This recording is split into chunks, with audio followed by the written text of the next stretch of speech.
You're watching the Central Post. This is Samiksha Ajay. Prime Minister Narendra Modi has made a strong national call urging India to finally break free from what he calls slave mindset left behind by Thomas Babington Macaulay's 1835 education policy. Speaking at the 6th Ramnath Goenka Excellence in Journalism Award in New Delhi on November 17, the Prime Minister didn't just make an appeal. He set a clear deadline. 10 years from now, by 2035, when Macaulay's policy completes 200 years, he wants India to achieve total mental decolonization. He said, and I quote, Macaulay's crime that he committed in 1835 will complete exactly 200 years in 2035, 10 years from now. Therefore, from this platform, I appeal to the entire country. The next 10 years should be dedicated to completely freeing ourselves from the slave mindset that Macaulay imposed on us. By 2035, we have to achieve total liberation from this mental slavery.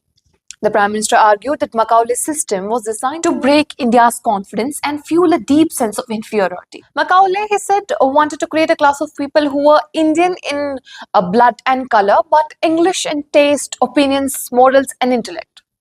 Prime Minister Narendra Modi also clarified that the problem isn't with English as a language. In his words, we do not oppose English, we are the supporters of Indian languages.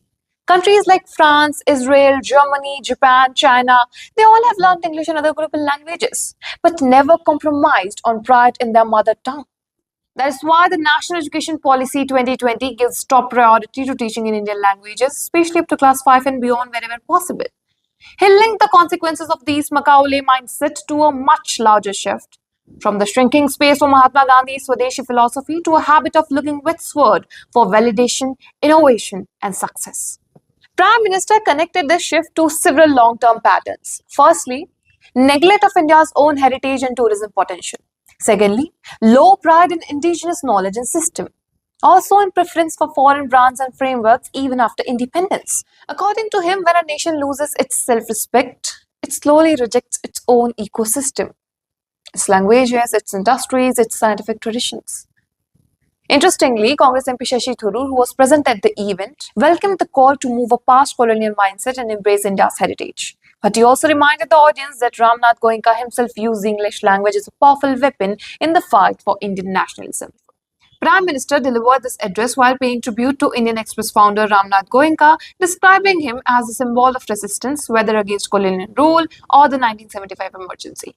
Prime Minister also touched briefly on other topics, from the Bihar election results to India's record economic performance despite global challenges and the country's growing role as a model for the developing world. With this 10-year national mission announced on such a prominent platform, the government is signaling a renewed push towards the cultural goals of the National Education Policy 2020, including the expansion of technical and medical education in Indian languages and deeper integration of India's ancient knowledge systems into modern curricula. Keep watching the Central Post for more.